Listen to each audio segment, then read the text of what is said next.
கர்த்தருக்கு ஸ்தோத்திரம். இன்றைய வசனம் உபாகமம் 18ஆம் அதிகாரம் 13ஆம் வசனம்.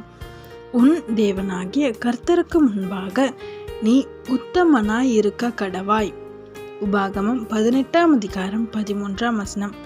உன் தேவனாகிய கர்த்தருக்கு முன்பாக நீ உத்தமனாய் இருக்க கடவாய். இங்கே வசனம் ரொம்ப அழகாக சொல்லுது. நம்ம எப்படி இருக்கணும் அப்படின்னா உத்தமனாக இருக்கணுமா? ஆமென்.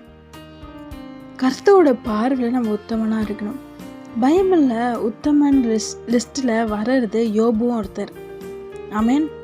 யோபு கர்த்தருக்கு முன்பாக உண்மையும் உத்தமமாக இருந்தார்.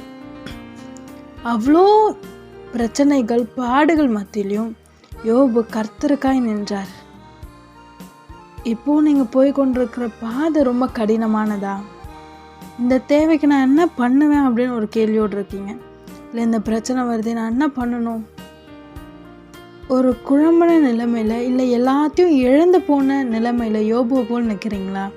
கர்த்தர் சொல்கிறாரு, எனக்கு உத்தமனாக இரு, விசுவாசி, நம்பு, எனக்கு பயப்படு, நான் உனக்கு ரெட்டிப்பான நன்மையை தருவேன்னு சொல்கிறாரு. ஆமென்.